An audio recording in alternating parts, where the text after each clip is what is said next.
네, 시청자 여러분 안녕하세요. 키워드 부동산입니다. 자, 오늘의 핵심 키워드 먼저 살펴보겠습니다. 자, 한동안 관망세를 이어가던 정비 사업이 최근 들어서 이 서울을 중심으로 다시 활기를 띠고 있습니다. 이 재개발 재건축 단지들의 움직임이 뚜렷해지면서 시장의 관심도 굉장히 뜨거워지고 있는 상황인데요. 자, 그렇다면 지금 가장 주목받고 있는 서울 최대의 재건축 단지는 어디일까요? 자, 그리고 또 우리가 지금 이 시점에 눈여겨볼 만한 다른 재건축 재개발 단지들은 또 어디에 있을지. 자, 오늘 재개발 재건축 시장의 전반적인 분위기부터 또 주목해야 할 주요 단지들까지 자세히 살펴보는 시간 마련했습니다. 자, 부동산 전문 우리 김예린 변호사님과 오늘 함께 하겠습니다. 변호사님 어서 오세요. 네, 안녕하세요. 네, 김예린 반갑습니다. 변호사입니다. 네, 저희가 오늘 재개발 재건축 시장 관련해서 좀 자세하게 얘기를 나눠보려고 하는데 재개발 재건축이야말로 이 정책의 영향을 굉장히 많이 받는 그런 부동산 중에 하나잖아요.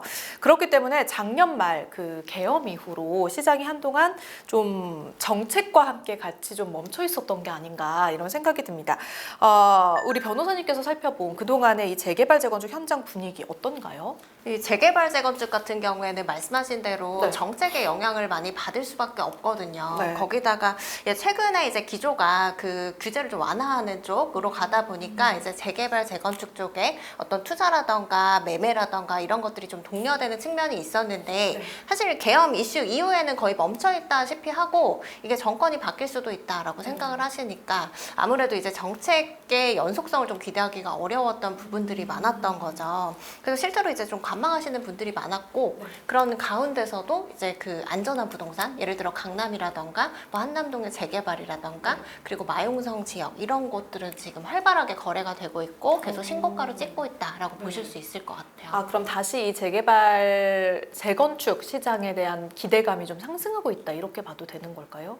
기본적으로 지금 그 지역별로 좀 양극화가 되어 있긴 한데 점점 네네. 온기가 퍼져나가고 있는 양상은 맞다라고 보실 수 있을 것 같아요. 그렇다면 지금 재개발 재건축 시장에서 우리가 가장 주목해야 될 이슈는 뭐라고 보세요? 사실 예전에는 이제 개발 호재가 있다라고 하면은 무조건 집값이 오른다라고 보셔도 됐거든요.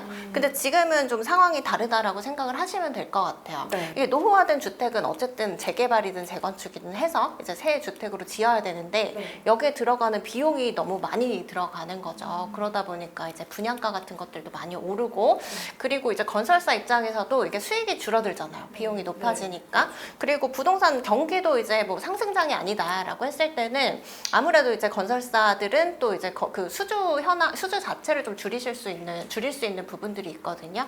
그렇게 됐을 때는 이제 신축 주택이나 이런 것들이 공급이 잘 되게 어려울 수가 있기 때문에 계속 이제 가격이 좀 오른다라고 보실 수가 있는데 그 지금 이제 재개발 재건축 시장에서 가장 이슈가 되는 거는 사실 비용과 수익성인 것 같아요. 그래서 지금 개발이 된다라고 해서 무조건 이제 투자 가치가 있다라고 보기는 어렵고요. 주변 시세나 그리고 실제로 이제 이 단지가 갖고 있는 뭐 투자 가치 뭐 이런 것들을 종합적으로 고려해서 좀 옥석을 가리셔야 되는 시기다라고 보실 수 있을 것 같아요. 그럼 말씀하신 부분들을 바탕으로 봤을 때는 정말로 그 양극화가 더 심화될 수밖에 없는 네, 그래서 상황이니까. 지금 실제로 이제 강남 지역이나 뭐 네. 그 마용성 지역, 그 한남동, 뭐 용산 네네네. 같은 뭐 재개발 구역 중에서도 한남 뉴타운이 가장 이제 그 입지가 좋고 비싸다라고 볼 수 있는데 네. 이런 지역들 중심으로는 사실 매물도 찾기 어렵고 그리고 그 자리에서 이제 매물의 호가를 올려서 거래하는 그런 상황들도 발생하고 있어요. 네, 맞아요. 한 연예인도 뭐 집을 사러 갔는데 그 자리에서 막 갑자기 뭐 몇 억을 올려서 부르더라. 네. 이런 얘기 하시는 걸 제가 잠깐 본 것 같은데, 자, 그렇다면 현재 진행되고 있는 이 주요 재건축 단지들 관련해서 한번 좀 짚어보도록 하겠습니다.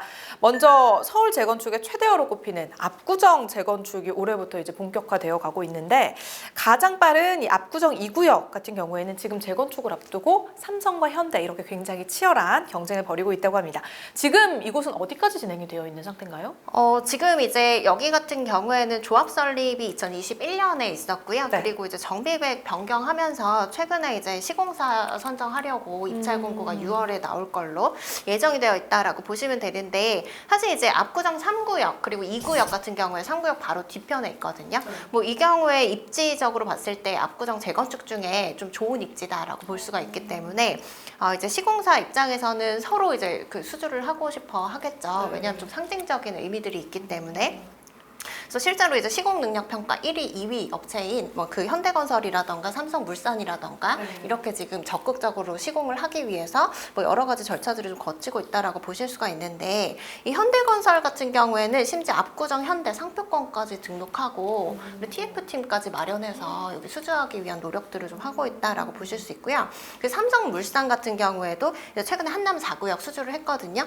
그리고 이제 그 개포주공 6, 7단지도 상당히 이제 조금 그 강남 재건축 중에 좀 주목을 받는 단지인데, 여기를 이제 포기하고 뭐 압구정 2구역 수주에 집중할 정도로 지금 서로 좀 각축전을 벌이고 있다라고 보실 수 있을 것 같아요.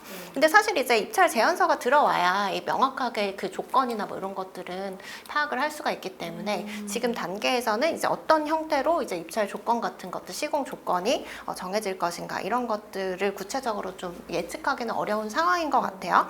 어쨌든 간에 이렇게 상징성 있는 위치다 보니까 그리고 이제 그 압구정 2구역이라고 하면은 우리나라에서 최고의 부초원으로 꼽을 수 있는 지역이잖아요. 그러다 보니까 시공사들도 요즘 같은 시기에도 이렇게 그 좀 서로 이제 수주를 하기 위해서 좀 경쟁을 치열하게 하고 있다라고 보실 수 있고, 여기 간단히 개요를 말씀을 드리면은 여기 신현대 9, 11, 12차 아파트 합쳐서 이제 재건축한다라고 보실 수 있는데, 이 1924세대거든요, 현재. 근데 이제 재건축하면 한 2570세대 정도로 늘어나요.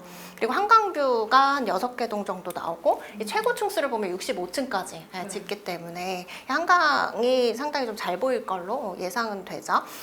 여기서 이제 그 공공주택이랑 임대아파트 같은 경우에도 사실 25평만 좀 구성하게끔 해서 300세대를 넘게 짓기 때문에 사실 일반 분양 세대는 뭐 300세대 남짓이라서 그렇게 많지는 않다라고 보실 수 있을 것 같아요. 그래서 이제 수익성 측면에서 보면은 사실 이제 그 앞으로는 공사비나 뭐 이런 것들이 더 이제 상승할 가능성이 높기 때문에 현재 이제 아직 정비계획 변경안 단계잖아요. 그래서 사업 초기 단계에 해당돼서 지금 기준으로 봤을 때는 35평 기준으로 해서 35평을 새 아파트 분양을 받는다. 그럼 추가 분담금 한 2억 정도 들어가거든요. 근데 이 부분에 대해서는 조금 더 들어갈 수 있다라는 점을 염두에 두고 투자를 하셔야겠다라고 말씀을 드리고 싶고요. 그러네요. 조금 이게 뭐 예를 들어 중간에 뭐가 걸려서 이제 시간이 좀 더 늘어난다라고 한다면 또 물가 상승률이 반영이 되는 부분이기 때문에, 그럼 이 부분 같은 경우는 수익성 관련해서 뭐 재건축 초과이익 환수라든지 그런 영향은 없나요? 있죠. 재건축이기 때문에 재건축 초과이익 환수제가 있어서 이게 추가 분담금이랑 별개로 재건축 부담금을 부담한다라고 보시면 되거든요. 그래서 그런 부분들까지 사실 고려를 했을 때는 이게 비용 부담이 상당히 클 수 있다라고 생각을 하시면 되고, 다만 이제 그 압구정 2구역 같은 경우에 굉장히 부촌이기는 하지만 여기 연세 드신 분들도 많이 거주를 하고 계시거든요. 그래서 재건축 부담금이 몇 억 나온다라고 하면 사실 부담하기가 현금으로 좀 부담이 안 되실 수는 없을 거예요. 그래서 이런 경우에는 이제 양도를 나중에 하실 때까지 좀 부담금 지급을 좀 미룰 수 있다거나 이런 예외 요건들이 있기 때문에 좀 활용을 하시면 좋을 것 같아요. 정책적으로 좀 활용할 수 있는 그런 부분도 있다는 거 기억을 하면 좋을 것 같고요. 그리고 이제 22년 만에 또 본격화가 된 한남 뉴타운 재개발도 많은 주목을 받고 있습니다. 이제 드디어 제대로 시작됐구나라는 평가가 나오고 있는데, 한남 뉴타운 사실 뭐 입지라든지 잠재 가치라든지 이런 거는 뭐 누가 봐도 확실하잖아요. 그런데 사실 투자나 뭐 실거주 가치에서는 어떻게 평가가 되고 있는지 궁금해요. 이 한남 뉴타운 같은 경우에는 사실 이제 재개발 구역 중에 제일 좋은 구역이다 이렇게 생각을 하시고 실제로도 그렇다라고 보시면 되는데, 어쨌든 한강변에 위치하고 있고 용산에 있잖아요. 그리고 여기 이제 근처에 가보시면은 이렇게 넓은 구역을 어떻게 이주를 다 시켰을까 싶을 정도로 이제 3구역 같은 경우에는 95% 이상 이제 이주가 됐거든요. 근데 보면은 좀 그 굉장히 사업 그 면적이 넓어요. 넓기도 하고, 그리고 이제 제가 이제 실무에서 느끼는 특성으로는 젊은 분들이 좀 선호하는 입지다라는 그런 트렌드들이 있거든요. 왜냐면 투자금 같은 경우에도 사실 강남은 그 재건축 단지에 너무 이제 투자금이 많이 들어가다 보니까 이제 젊은 분들 같은 경우에는 좀 접근이 어려울 수 있거든요. 물론 이제 한남 뉴타운도 투자금이 많이 들어가는데, 그래도 이제 그 여기 전체가 또 일대가 뉴타운으로 구성이 되면 좀 미니 신도시처럼 바뀌고, 그리고 그나마 이제 접근이 좀 가능한 금액대로 형성이 되어 있어서 한남 뉴타운에 많이 찾으시는 것 같기는 해요. 여기가 이제 입지로 보면은 한강, 남산, 용산, 공원 뭐 이런 것들이 이제 주변에 있기 때문에 뭐 굉장히 거주하시기는 좋겠죠.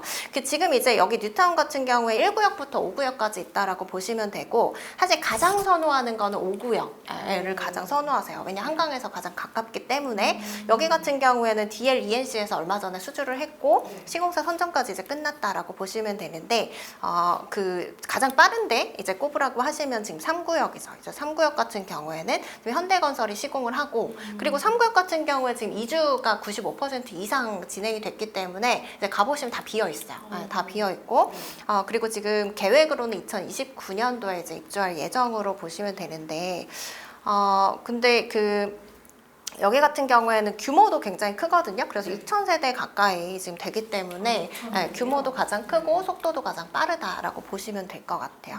그리고 이제 그 다음으로 뭐 2구역, 4구역 이렇게 보시는데, 2구역 같은 경우에는 이제 대우건설 그 시공사 가 선정이 되고 나서 이 대우건설에서 사실 여기에 고도 제한이 걸려 있어서 높게 못 짓거든요.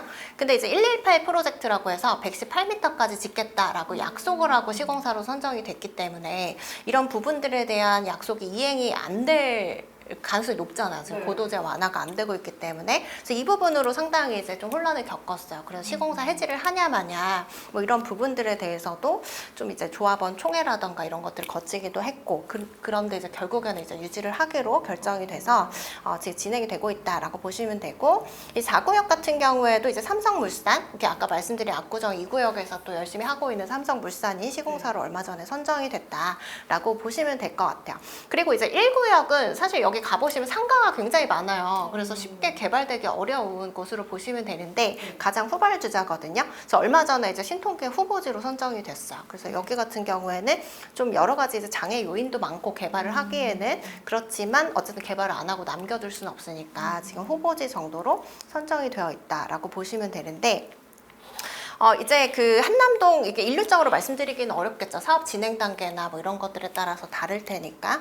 근데 지금 그 전반적으로 봤을 때 현재 매물이 나와 있는 게 한 20억 후반대에서 30억대 초반 이렇게 형성이 되어 있어요. 그래서 프리미엄이 한 20억 정도 형성이 돼 있다라고 보시면 되고, 초기 투자금 한 10억대 후반에서 20억 이렇게 들어간다라고 보시면 되는데, 여기 이제 그 다 완공이 됐을 때 아파트 값이 얼마나 가냐가 이제 사실은 투자 가치를 좀 가늠해 볼 수 있는 핵심이라고 볼 수 있는데, 뭐 평당 이제 1억이 넘을 거다라고 보는 그 관점들이 많아요. 그래서 40억에서 50억대, 뭐 33평 기준으로 그렇게 이제 책정이 될 거다라고 이제 예상을 하시는 분들이 많거든요. 그렇게 됐을 때에는 한 지금 이제 그 매수를 하신다라고 했을 때 한 10억 정도 이제 시세 차익을 좀 누릴 수 있으면서도 여기 전체가 또 대단지가 되는 곳이고 한강 뷰고 뭐 이렇기 때문에 한 실거주 측면에서도 이제 입주를 했을 때 굉장히 거주하기 좋은 곳으로 보실 수 있을 것 같아요. 네, 아까 이제 뭐 잠깐 뭐 상가가 많고 뭐 이런 얘기를 하셨잖아요. 고도 제한 이런 것들.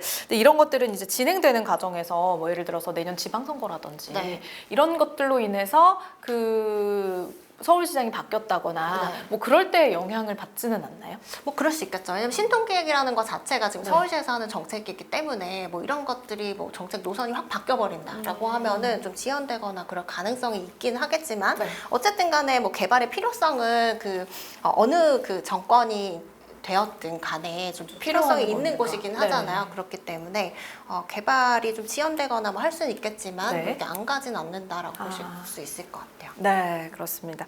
자, 그래서 저희가 이제 압구정과 한남 뉴타운 가장 우리가 주목해 볼 만한 것들 지켜봤는데, 미미삼이라고 해서 미륙, 미성 그리고 3호, 3차까지 이 단지가 작년에 서울원 아이파크 분양과 함께 큰 개발 호재가 있는 걸로 보여지는데, 이 지역의 그 재건축 속도 그리고 향후 투자 가치는 변호사님께서 어떻게 판단하고 계시나요? 이게 노원구 월계동 미미삼 아파트 굉장히 관심이 많으시거든요. 그게 왜 그러냐면 투자로 접근하기가 재건축 호재도 있으면서 가격대도 굉장히 좀 접근할 수 있는 가격 범위이기 때문에 좀 많이 보시는 것 같은데, 이제 신혼부부라던가 이제 사회초년생이라던가 이런 분들 되게 많이 보시거든요. 근데 여기 같은 경우에는 지금 3,930 가구를 재건축을 해서 한 6,700세대로 만드는 거니까 사실 일반 분양 세대수 늘어나는 것만 보시더라도 좀 사업 수익성이 좋다라고 판단이 되실 텐데, 근데 이제 꼭 그렇지만 않은 게 사실은 이제 그 노원구 쪽에 상계동이나 뭐 이런 재건축들이 어려운 거는 대지 지분도 좋고 용적률도 낮고 해서 사업 수익성이 높아야 되는데 소형 평형들이 많이 구성이 돼 있다 보니까 비용을 부담해야 되는 부분들이 크잖아요. 근데 이제 강남권이나 뭐 이런 데 비해서는 사실 이제 그 비용 부담할 수 있는 소득 수준이나 뭐 이런 부분에서는 좀 낮을 수가 있기 때문에 사업이 좀 잘 안 간다라고 보시면 되거든요. 여기 미미삼 재건축도 마찬가지로 보시면 돼요.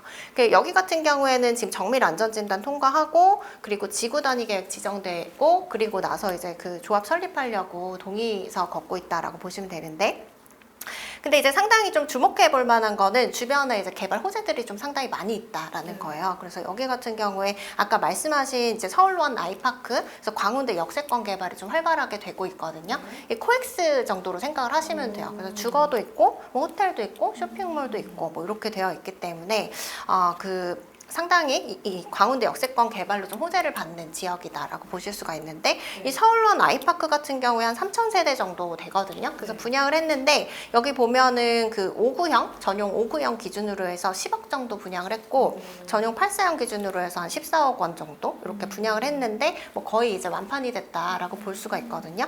그럼 이제 미미삼 재건축이 나중에 완료가 됐을 때 이거보다 시세가 높게 형성된다라고 보실 수가 있기 때문에 그 기준으로 좀 이제 가늠을 좀 해보실 수 있을 것 같아요. 그래서 지금 보면은 뭐 21평, 여기가 작은 평수로만 또 구성이 돼 있기 때문에 20평대까지밖에 없어요. 열 몇 평부터 이제 해가지고. 그래서 이제 21평 정도가 한 지금 5억대 뭐 이렇게 거래가 되고 있더라고요. 6억대 이렇게 거래가 되고 있는데, 그 33평을 신청한다라고 하면 추가 분담금이 한 5억에서 6억 나오기 때문에 총 투자금이 한 12억 정도에 33평 매수하신다라고 볼 수 있거든요. 서울원 아이파크 이제 그 분양가랑 좀 비교를 했을 때 조금 시세 차익이 있죠. 그리고 나중에 이제 물가 상승에 따라서 이게 사실 지금 초기 단계 재건축이기 때문에 10년 있어야 입주하거든요. 그때 이제 시세를 좀 가늠을 해봤을 때는 뭐 어느 정도 시세 차익은 또 누릴 수 있는 곳이다라고 보실 수가 있고, 그리고 여기가 또 이제 호재가 있는 게 그 GTX-C 노선이 인접해 있잖아요. 2028년도에 지금 개통 예정인데 이렇게 되면 강남 접근성이 굉장히 좋아져서 이제 그동안 사실 노원구나 뭐 이런 곳들의 집값이 좀 저렴했던 이유가 그 도심으로의 접근성이 좀 떨어지기 때문이거든요. 그래서 이런 부분들이 또 개선이 되면 집값 상승의 요인으로 이제 활용이 될 수 있다라고 보실 수 있을 것 같아요. 그렇습니다. 뭐 이번에도 그 대선 관련해서 후보들 토론회하는 거 보면은 GTX 관련 얘기는 누구나 다 하더라고요. 그러니까 그 필요성을 다 느끼고 있는 부분이기 때문에 이런 거 관련해서도 우리가 호재가 있다면 조금 더 믿을 수 있지 않을까 이런 생각이 저는 개인적으로 드는데요. 잠실 한강변도 재건축도 한번 가보겠습니다. 잠실 주공 5단지와 또 장미 1, 2, 3차 재건축 진행 중인데 두 단지가 이제 서로 마주보고 있잖아요. 그래서 입지는 비슷하다 이렇게 보여질 수 있겠지만 또 투자 관점에서는 차이가 있을 수도 있을 것 같거든요. 네, 그 사업 단계도 조금씩 다르고 사실 사업 수익성도 다르기 때문에 좀 비교해보기 좋은 단지다라고 볼 수 있는데 그게 이제 우리 아파트는 항상 저평가돼 있다라고 말씀하시는 분들 많잖아요. 근데 가격에 정확하게 반영이 돼 있다라고 항상 생각을 하시면 될 것 같아요. 그래서 입지가 비슷하지만 사업 수익성 때문에 잠실 장미가 현재 시세가 많이 떨어져 있다라고 보실 수가 있는데 이 잠실은 굉장히 여성분들이 선호하는 입지로 볼 수 있을 것 같아요. 공원도 있고 그리고 학교도 잘 돼 있고 그리고 아파트도 좀 대규모 단지들이 많다 보니까 굉장히 선호하는 입지로 보실 수가 있는데 이제 잠실주공 5단지랑 잠실 장미 아파트 이렇게 비교를 좀 해보면 사실 잠실주공 5단지는 잠실동이라고 보시면 되고 잠실 장미 아파트는 신천동이거든요. 그래서 동이 조금 달라요. 위치가 조금 입지적으로 좀 다르다라고 보실 수 있는데 잠실주공 5단지가 사실 객관적으로는 더 비싼 입지고 비싸지는 아파트이죠. 그렇게 보시면 되고요. 이 3,930세대를 6,491세대로 짓기 때문에 이 보시면 사업 수익성이 상당히 좋다라고 보실 수 있어요. 네. 그리고 70층, 최고층 수가 70층이기 때문에 여기 그 잠실주공 5단지 같은 경우에는 대부분 이제 한강 그 조망이 가능하도록 설계가 되어 있다라고 보시면 되고 그 2호선, 8호선 잠실역도 도보로 바로 이제 역세권 단지로 보실 수가 있을 것 같아요. 근데 이제 사업 시행 인가를 이제 앞두고 있는 단지라고 보시면 되거든요. 근데 이제 사업 시행 인가가 사실은 작년에 된다, 뭐 재작년에 된다 이런 얘기들이 많이 있었는데 뭐 아직까지 조금 지연되고 있는 부분들은 있어요. 그래서 뭐 어쨌든 간에 이제 조합원 분양 신청이 얼마 안 남은 단지로 좀 보시면 될 것 같고, 여기 같은 경우는 사업 수익성이 상당히 좋아요. 그래서 대지 지분이 평균 이제 그 33평 기준으로 봤을 때 뭐 24.5평이니까 사실 절반 정도만 돼도 대지 지분 높다라고 보거든요. 근데 상당히 높죠. 그래서 보시면은 이게 33평을 내가 갖고 있다. 나중에 33평을 분양 받으면 오히려 돈을 받아요. 추가 분담금을 내는 게 아니라 지금 계획으로 봤을 때 한 4억 정도 이제 받는 걸로 되어 있거든요. 그리고 이제 그 33평 갖고 있으면 최대 42평까지는 환급을 받으면서 분양을 받을 수 있는 단지이기 때문에 가격이 상당히 이제 높게 형성이 되어 있다라고 보시면 될 것 같아요. 그런 그래서- 것들이 지금 네. 현재 가격에 반영이 되어 있다는 그렇죠. 그래서 실제로 이제 총 투자금이랑 주변 시세를 또 네. 비교하시는 거다 보니까 지금 이제 그 잠실주공 5단지 그 33평 정도에는 한 37억에서 8억 정도 거래되고 있거든요. 그래서 이렇게 보시면은 33평을 내가 이제 분양을 받는다. 그럼 4억을 환급받는 거니까 한 3억에서 뭐 4억 정도 이렇게 거래를 하시는 거고, 잠실 장미 아파트는 규모는 비슷해요. 3,500세대 정도 되고 다 지어졌을 때는 5,100세대거든요. 한 1,300세대 정도가 적죠. 잠실 5단지에 비해서. 최고 층수도 49층이고 여기는 이제 2호선 잠실나루역을 도보로 좀 접근할 수 있는 곳으로 보시면 되는데, 이 대지 지분만 봐도 크게 차이가 나요. 그래서 평균 33평 기준으로 봤을 때 한 그 15.5평 정도. 그래서 아까 그 잠실주공 5단지는 24평이 넘었잖아요. 네, 그래서 크게 그 상당히 대지 지분 면에서 차이가 좀 많이 난다라고 볼 수가 있고, 그래서 여기 같은 경우에는 32평에서 32평을 지금 분양을 받으면 한 4억 정도 추가 분담금을 내셔야 돼요, 반대로. 네, 그렇기 때문에 이런 것들이 가격에 반영이 돼서 지금 뭐 32평 정도 매수를 하신다라고 하면은 뭐 20억대 후반 정도 이렇게 그 거래가 되고 있다라고 보실 수가 있기 때문에 한 30억 정도 이제 거래를 하시는 거죠. 근데 사업 속도가 지금 잠실주공 5단지가 더 빠르잖아요. 잠실 장미에 비해서. 그렇기 때문에 뭐 그런 이제 그 프리미엄이 좀 반영이 됐다라고 보면은 지금 현 상태에서는 가격에 적절하게 다 반영이 되어 있는 상태다라고 보실 수 있을 것 같아요. 네, 사업 속도가 조금 더 느리다라고 한다면 이게 이제 물가 상승률 생각해 보면 분담금이 좀 더 올라갈 수도 있는 그렇죠. 건가요? 분담금 올라갈 수도 있죠. 왜냐하면 네. 더 뒤에 짓게 되면 어쨌든 간에 이제 공사비는 상승할 수밖에 없는 부분들이 네. 있기 때문에 이제 비용이 더 올라갈 수 있다는 점, 이런 네. 부분들이 또 반영이 됐다라고 보실 수 있을 것 같아요. 두 단지를 비교하신다면 잠실의 두 단지는 그런 부분도 우리가 좀 고려를 해야 될 것 같습니다. 자, 목동 재건축을 한번 살펴보면요. 이쪽도 이제 역시 속도를 내고 있는 상황인데 목동 6단지가 이 재건축 조합 설립의 첫 번째 사례로 기록될 것이다 라고들 합니다.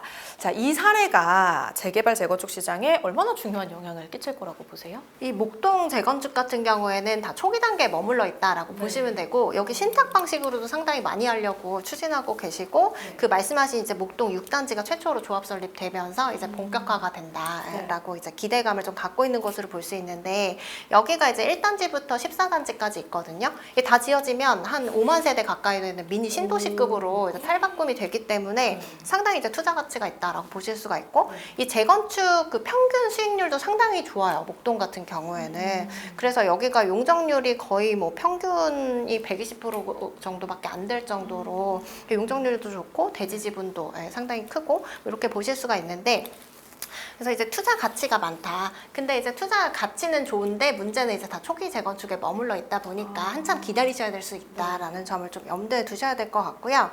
여기 같은 경우에는 이제 1단지부터 7단지는 목동이고 그 8단지부터 14단지는 신정동이에요. 그래서 보통은 이제 1단지부터 7단지가 더 이제 비싼 입지로 보시면 되고, 이 뒷단지가 조금 가격이 더 저렴한 단지로 보시면 되는데, 여기 그 단지별로 다 특성이 좀 다르다라고 보실 수 있을 것 같아요. 그래서 이제 그 목동 1단지 같은 경우에는 신목동역 역세권 단지이고, 뭐 이런 이제 장소 그 역에 가까운 이런 이점들이 있다라고 보시면 되고, 이제 2, 3단지 같은 경우에는 이제 초등학교나 중학교 이런 것들이 가까워서 학군이 상당히 좋거든요. 그리고 상가도 가깝고, 그러니까 상권이 형성되어 있는 상가들에도 좀 접근이 좋다라고 보실 수 있는데, 이게 1단지부터 3단지는 사실 그동안 좀 논란이 많았어요. 여기가 혼자 이제 2003년도에 2종 그 주거 전용 지역으로 이제 묶이다 보니까 이 특별한 그 사정이 없는데 왜 우리만 이렇게 불이익을 주냐, 용도 지역에 있어서라고 해서 최근에 이제 그 지구 단위 계획 변경안 확정되면서 3종으로 상향이 되고,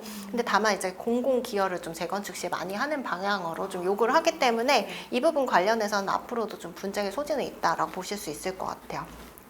그리고 이제 가장 선호하는 그 단지는 5단지, 6단지 이렇게 보시는데, 이 5단지가 학원가에서 굉장히 가까워요. 그리고 이제 용적률도 117%밖에 안 되기 때문에 사업 수익성도 상당히 좋고 좀 대형 평형들로 많이 구성이 되어 있는 곳이다라고 보실 수 있고, 6단지는 이제 아까 말씀하신 것처럼 재건축 속도가 제일 빠르다라고 보시면 되는데, 사실 그래도 뭐 조합 설립된 정도이기 때문에, 그리고 이제 재개발과 좀 달리 재건축 같은 경우에는 이 조합 설립 동의율이 그렇게 좀 잘 안 나오진 않거든요. 왜냐면 이해관계가 다 비슷하시니까 공동주택에 거주를 하시고 그런 부분들이 있어서 사실 이제 뭐 얼마든지 좀 다른 단지가 따라잡을 수 있는 속도다라고 보실 수 있을 것 같아요.